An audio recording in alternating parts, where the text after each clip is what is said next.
G'day all, welcome back to the G-Man Show.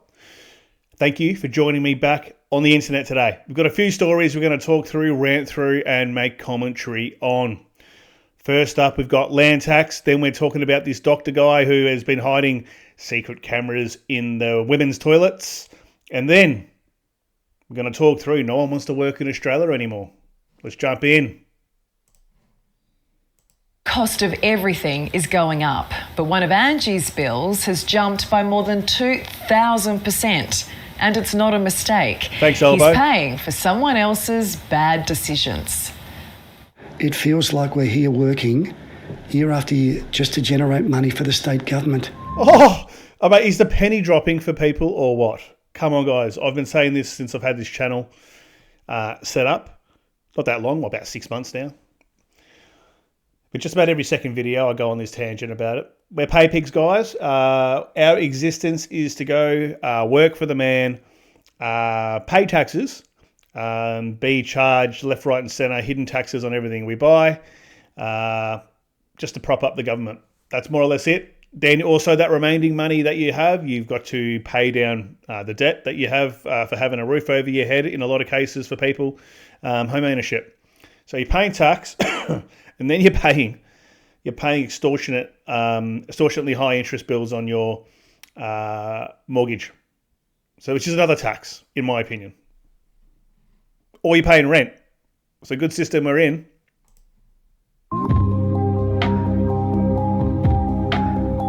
You don't know Angie Romas, but you've seen his work. It lights up the MCG. We're talking about the columns for the Southern Cross Station. We're talking about the big girders for the bridges on the Eastlink Freeway. While we walk past it every day, Angie's wondering how many days he's got left. This tax is going to increase in the next year. Every February, it'll go up by $50,000. How is that allowed? You know why it's allowed? That would be called extreme extortion if you were to be put before a court. If you were a member of the public doing this, literally standing over someone's business and saying, hey, give us protection money, give us this money or we'll blow your shop up or whatever it is, or your business ends. Every single year this land tax is going to go up. So what is the government doing? It's essentially extracting as much money out of business people. So small business people, medium-sized business people, property people, investors. I know a lot of people, you guys hate them, but this is just a matter of truth. The land tax, especially in Victoria, is criminal. What is land tax? Explain it to me. You haven't made any gain at all. A tax is generally, you pay the government a share of a profit you made. You've made no profit. This is just ongoing subscription fees to exist and stay in business. That's all it is. Called land tax, and the Victorian government aim to make a pretty penny out of it to help curb the state's soaring debt. Angie's on 4 acres. 10 years ago, his land tax bill was $8,700. This year, it's a whopping $203,000. How is that allowed? Who makes these calculations in whatever system they have? And they get validated and they go, yeah, I think $203,000 for a business is reasonable land tax. Let's just hit them with $203,000, just because they have their doors open for business. That's all it is. It isn't land tax. It's BS. No, we want you to give us this money because you're making money, and even if you're not, we still want it. And this highly relates. This rant that I'm going on highly relates to the last story that I'm going to play in today's show, which is it's about the shortage of workers and businesses struggling to keep their doors open and all that sort of thing. And I think these are very much interrelated. Don't listen to what the mainstream media says as well. Just look in between the lines. Look what's happening out on the street. Listen to what your friends and family are saying, colleagues are saying. It's very different sentiment than what these talking heads will tell you. $1,600. That's a 2,240% increase. What small business can possibly absorb that? And the government is just taking money for nothing. We don't get anything for it.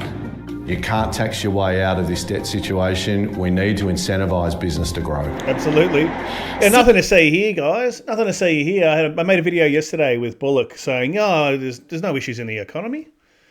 Nothing to see here, guys. We're going fine. We're growing. Go and look up the insolvency rate.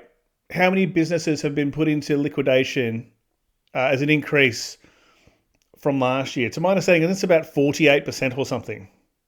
Even 4% is a lot. 48% small to medium businesses having to turn the lights off. Why do you think a lot of that is? A lot of the taxes, it's too hard to operate. What are some of the big taxes that companies pay and the small businesses pay? Payroll tax is going to be a huge one. We got land tax now, especially if you own the premises, the land in which your business is on. You've gone and bought a patch of land in the middle of nowhere, which now is worth something. Obviously they're going to keep pumping the land values up to get more land tax. GST.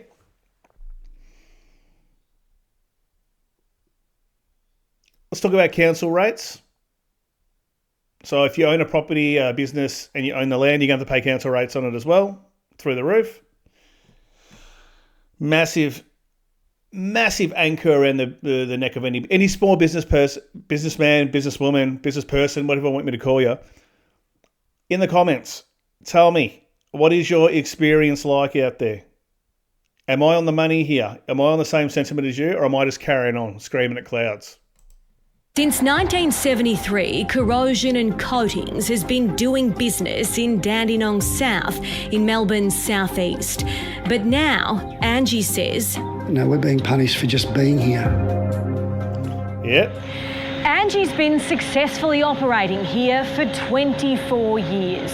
But now, thanks to the Allen government's land tax, the stress of running it will outweigh the profits, and he'll be forced to close in less than 2 years. Absolute socialism. Oh, gee, man, well, you're a righty. I'm not. I just look at this and just say, what are we doing here? The government is taking all the benefit of the businesses. What is the incentive? You may as well just go work for someone and let them worry about it and lie up on Friday and Saturday nights in bed thinking about how they're going to keep the lights on in their business. Just go work for someone, get your pay G, and live your existence out. What's the point in being an ambitious, risk-taking individual in Australia where you can be hit for $203,000 in land tax because he's got a big parcel of land for his factory? So what's going to have to happen here? He's going to have to sack people. Or he's going to have no profits. He's not going to be able to draw a wage. How long can you do that for? You'll be in a loss. A few options, either moving out to a smaller footprint where the land tax isn't as high, but then the business changes, or shut up shop and say goodbye to this industry. That means 14 Victorians would lose their jobs.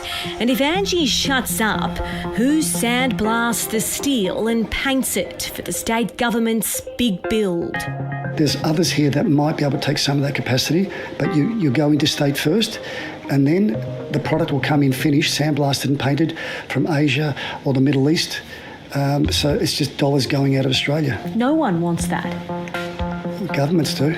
Yep. We need a really clear direction. Get Ange on the show, but tell it how it is, Ange. You look at this. You got you had Andrews, and now you got this one here.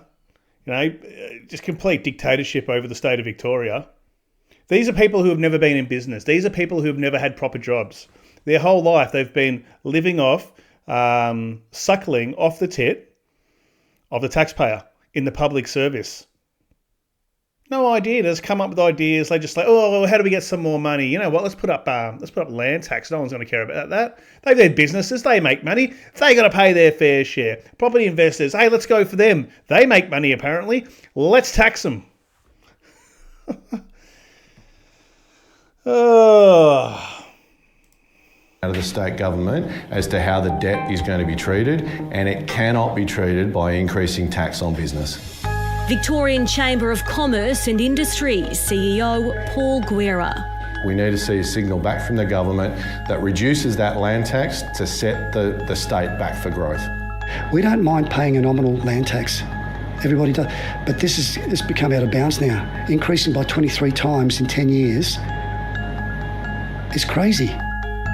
And the hikes to Good old Chairman Allen. land tax aren't just affecting Victorian small businesses. Landlords have been priced out too.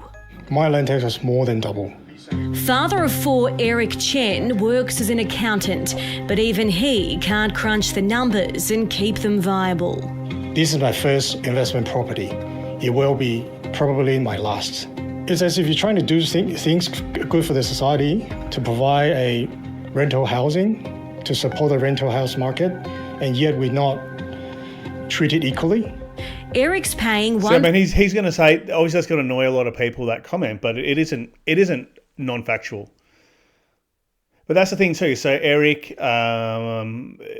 Beverly and Frank next door, they're the ones who are mostly landlords. They're not rich people. They're trying to put their money towards something that eventually they can give that house to their kids, or when they retire from work, they've got another revenue stream, or they might want to sell the capital and live off, have the capital and live off that. It's not Gina Reinhart, but the government goes for them, and land tax is completely extortion. I've experienced this. I've experienced just the rise in land tax on it. That's why I don't do it anymore. I think it's just stifled investment. And I know people don't like property investment. However, someone does need to provide homes because the government's not doing it. They don't invest in social housing. They've got the private landlord doing it, but they're screwing the landlord, which then ends up with the renter feeling screwed by the landlord because he's forced to put the rents up. It's a cycle. Everyone points at the landlord, but it's the government. Everyone should be screaming at the government. Get your mitts off it. So it's just the average person who's just getting absolutely nickel and dimed. $1,765 in land tax. The government is not doing enough to have a fair playing field for both the landlord and the tenants. Why are we being penalised for being a service to the state? Businesses are already forking out I'll tell you why, because the joint's effed. That's why. The state is absolutely effed, in too much debt. You have people in charge. You've got people who don't know how to implement austerity measures. We live in a welfare state. So who's going to pay for it? The ambitious have to pay for it. I'm not saying not everyone pays their share of income tax, but who's paying most of the tax? It'll be the top 10% of people. GST, payroll tax, company tax and land tax. Gotcha, see? But when we put these concerns to the Victorian Premier today, Jacinta Allen seemed more consumed in arguing over semantics. You've just referenced a collection of revenue measures, not all of which are state-based. And if you're wanting to have a discussion about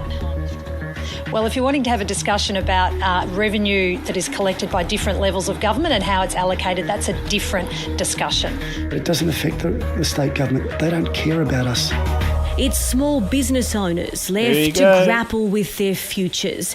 Whether it's COVID lockdowns, crime, cancelled Com Games, hardworking Victorians are at their limit. Well, I've been dragged in to try to clear up a debt for them. I'm one of many. We're contributing more than what's fair. Absolutely, the joint's effed. All right, now this is another shorter story, Channel 7, about this dude who's a bit of a unit. That's the only way I can really describe someone who thinks it's a good idea to hide a spy camera in toilets. Good evening. Health officials say they're beyond sickened by the junior doctor accused of filming hundreds of victims inside Melbourne hospital toilets and showers. The Singaporean national's parents say they're shocked by the allegations, which could result in the hospitals facing multi-million-dollar lawsuits. Dr. Ryan Cho's once proud parents now hiding in shame. Were you surprised by the charges against your son? Why are they chasing the parents? What do the parents do apart from give birth to the guy and hand down some sort of psychological trigger that makes someone want to do something like this? But why would you chase the parents down the street? Leave them alone. The Singapore nationals touched down yesterday. The court hearing, even they're shocked by the scale of their son. Look at these reporters, absolute grubs, aren't they? Alleged offending. Choi was arrested for a second time after police uncovered the contents of his hard drive, allegedly finding 4,500 images and videos recorded in staff toilets and showers across 3 different Melbourne hospitals. The victims in their hundreds, including doctors, nurses and paramedics. Police say the computer hard drive contained folders labelled Austin, Peter Mac Cancer Centre and the Royal Melbourne.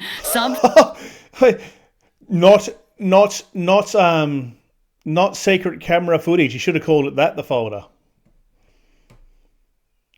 Nothing to see here. Do not open. Folders then detail the ward designation and branch again into groupings labelled T1 and T2, presumed to be victim rankings, and finally subfolders are labelled with victims' names. Legal experts say they'd have strong grounds to sue against the employer for breach of duty to make sure that something like this couldn't happen. The payouts could be in the millions. You'd probably go individual cases because they would be worth more money because each person would have a different level of damage. On that hard drive, another folder was recovered. Inside it, more than 5,000 files. Look at these lawyers, absolute parasite as well, straight on it. Basically monetising people's grief. And I'm not saying they don't deserve it, but going after the hospital.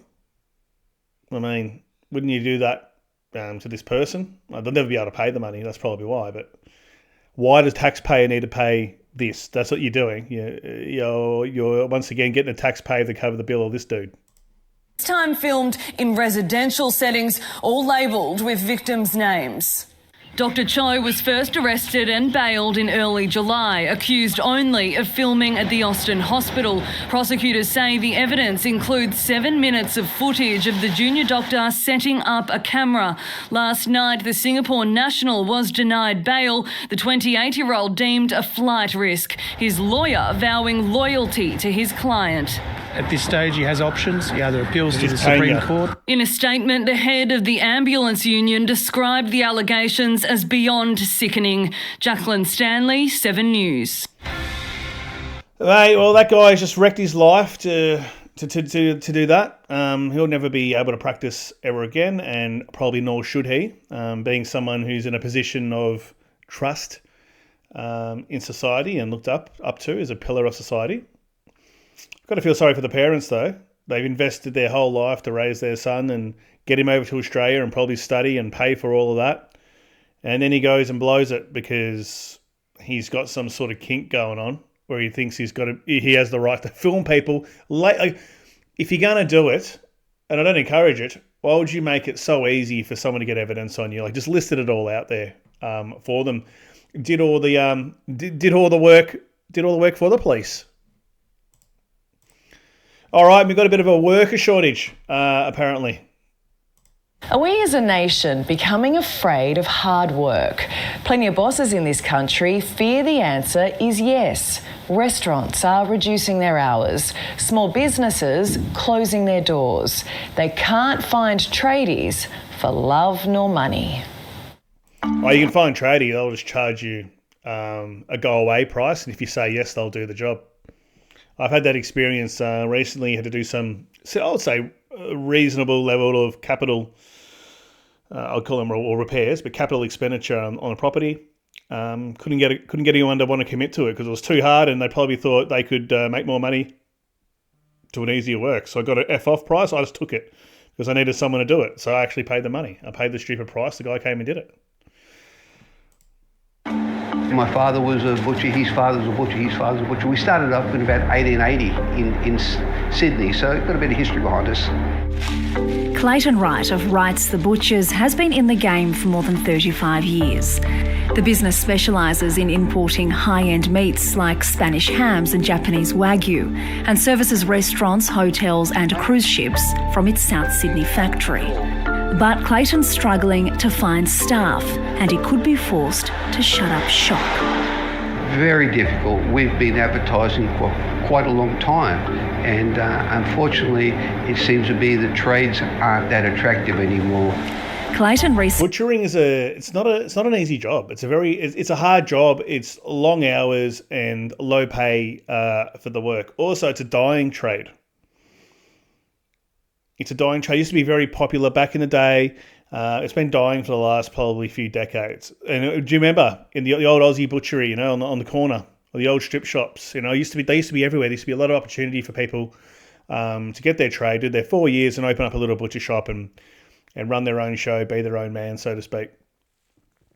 The supermarkets and big distributors, they've more or less destroyed that industry. When I say distributors, I'm talking about the distribution centres for the supermarkets who also supply other outlets with their meat. So people don't go to the butchers because people can buy meat pre-packaged, sealed up and all of that from various different sources. Woolworths and Coles, it's all done in a huge factory. The quality isn't even that great. It's all mostly done by machines and shipped off to stores. So they used to have butcheries in Coles and Woolworths. But as we've seen, through companies wanting to save money and through the efficiencies they can gain through downsizing and offshoring and whatever that is, no one wants to do this job. Why would you do this job when you know it's dead? Yes, there are some butchers who do really well, but they're very niche, generally in expensive areas and have the customer base and brand. It's like any business. I guess you got a good brand, good service, you'll get customers willing to pay. But you can't just say, oh, why aren't people doing a butcher trade? Because just think about where the industry will be in another 30 years. You won't have a job. Recently advertised two positions, a butcher earning $110,000 a year and a 2IC paying up to $130,000. He says he received an influx of 140 applications, but not one from Australia and nobody with the appropriate qualifications. How does that work? How does that work? How do you apply for a job and don't even know how to do it? I don't apply for jobs unless I'm fairly confident that I can tick the majority of the boxes. Oh, you turn up on day one, you said that you're a master butcher and all of that. Oh, what's a steak knife? Oh, how do I turn on this bandsaw? Primarily from Philippines, India, Bangladesh, South Africa. Butchery overseas is more recognised to be slaughterhouses. So these people were slaughter people. They weren't trade butchers, or they were chefs, or they were truck drivers, or they were people that wanted to get out of their country for purely sponsorship reasons. Are you in a position to hire someone from overseas, or would you prefer to hire locally? I would give anyone a job if they had the credentials. That's not a problem. I'd love to sponsor someone or employ someone local, but we can't get anyone at the moment. Australia has seen a 30% drop in the number of slaughterers, butchers and small goods makers over the past 5 years. Clayton feels young. It's not because people don't want to work. You got to think about the long-time opportunity. I can understand his perspective, right? He's running a business. He's middle-aged. He's worrying about today, tomorrow, next week, next year. You got people looking at career choices. Am I going to go be a butcher and in 10 or 20 years, I don't know where I'm going to end up? Or am I going to go, if I do a trade, am I going to go and become a carpenter or electrician or a plumber? I can see that there's a demand. I can see there's always going to be work. What would you pick? People are becoming less interested in working in trades, and he's right. Homegrown talent is getting harder to find. As of December 2024, there were almost 312,000 active apprentice and trainee contracts nationally, with over 2/3 in trade occupations. The total number of apprenticeships decreased by 8% compared with the year before. Everyone needs a future, and I think trades give people that future. We're on the hunt for all staff, chefs, waiters, apprentices, baristas, bar people, everything, you name it, we're after it. They're bringing in, so they got butchers, which is a notoriously hard job. There's a lot of wage theft in that industry as well.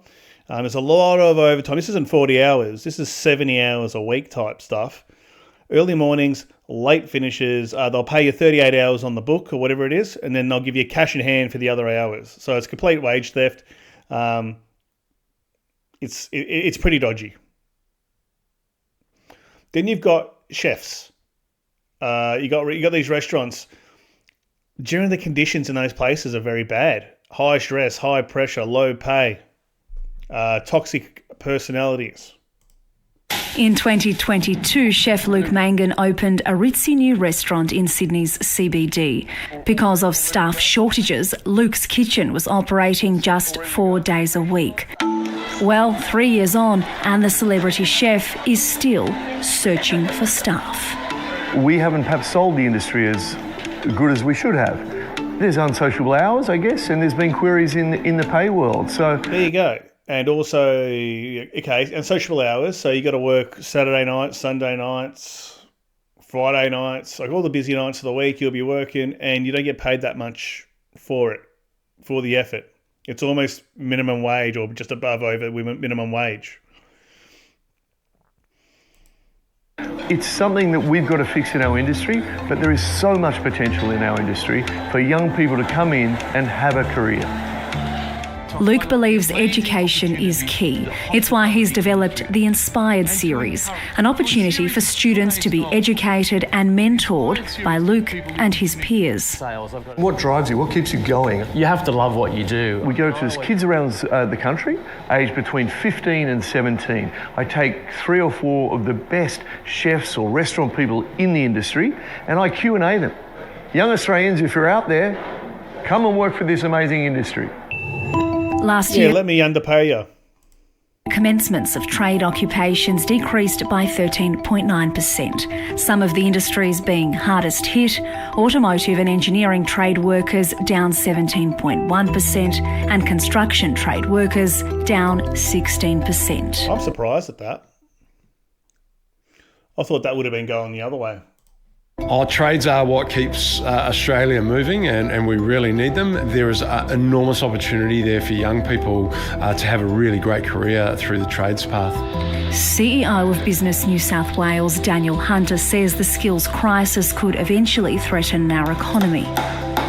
I think there's a lot of people going through the tertiary education pathway rather than vocation and apprenticeships and things like that. So I think we need to have a conversation in Australia about getting that balance right. Is it a great idea to go through university? Often it is. Or is it a good idea for our young people to go through these vocational and apprenticeship pathways? They're really valuable careers and they contribute so much to the Australian community and the economy.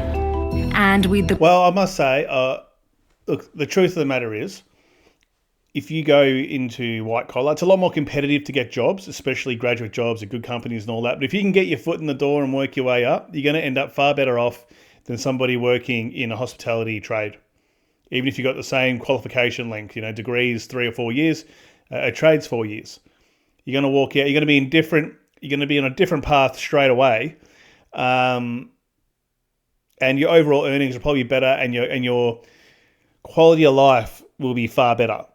Yes, you'll work big hours in an office, but would you rather work big hours in an office or work, till 2 o'clock in the morning in a kitchen? What would you rather do?